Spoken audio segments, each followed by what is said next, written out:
I'm going to ask you a couple questions to start. Have you experienced any abnormal vision loss at all? How about any hearing loss? No. Blurred vision? No. Any sort of vertigo? No. How's your balance? Is it good? Is it any different than normal? Pretty good. Okay. Have you had any like sinus pressure? Any No. nosebleeds? No.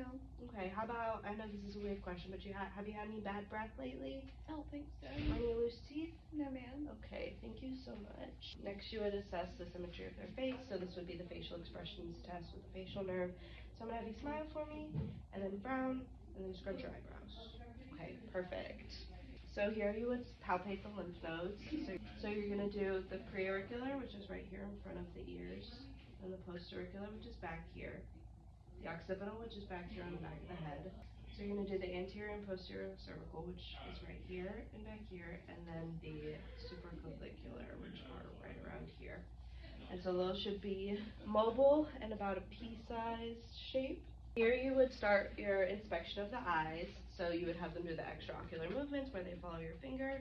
You would do the perla, and you would be looking at their eyes to see if they're sclera, this white part around the eye, if it's white, or if it's discolored, if they have any drainage or redness or anything abnormal about their eyes. So you would also inspect the ears while you're here. So you're going to look on both sides, and you're going to look for any drainage, any discoloration, any obstruction, anything abnormal. You would also inspect and palpate the outer of the ear. So you're looking for anything abnormal here. Look at the positioning. Look behind the ear, see if there's anything weird there. Look in front.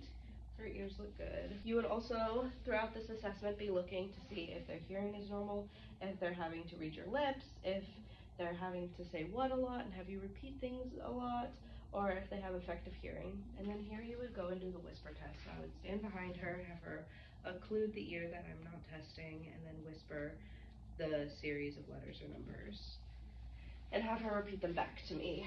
You would also do the Weber and Rhine test here.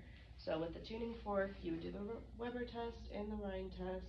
You're going to check the nose next. So you're going to palpate the external nose, see for any deviation, anything abnormal. You're going to have them occlude one nostril and breathe in and out through the other, and do that on both sides to check their breathing. You're also going to palpate the sinuses here. So you're going to palpate the maxillary sinuses right here. Look for any swelling or tenderness, and then the frontal sinuses, which are up here. You would also test while you're here their cranial nerves that have to do with the tongue and the mouth. So you would check their uvula, have them say ah, have them do the tongue movement from side to side, push against the side of their cheek, all of those things. You're also going to use your pen light, and you're going to inspect their mouth and their mucous membrane. So you're going to look at their gums, their tongue, their throat.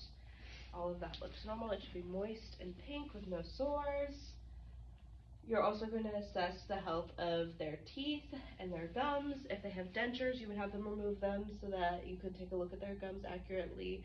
You're going to look at any sort of redness, discoloration. Throughout this, you would also be assessing their speech and making sure that they aren't having any problems speaking, their words aren't garbled, they aren't having any trouble getting their words out. And then you would also assess their swallowing, so you could give them a sip of water if they aren't NPO, if they're able to drink. You'd give them a sip of water and make sure that they can swallow it, just to check their swallow reflex. So here you would get some clean gloves, and you would palpate the inside of the mouth. So I'm not going to make her do it, but I would grab her tongue, have her stick her tongue out, and move it from side to side, and make sure that that moves all right. And then I would take my finger and I would sweep it along the roof of her mouth and feel for her hard and soft palate and make sure that there's nothing abnormal about that. You would change your gloves after that, and then you're going to look at her neck. So I'm looking at any signs of tracheal deviation, so her trachea should be midline. I'm also looking for any signs of thyroid issues, so thyroid swelling. Everything looks good on her.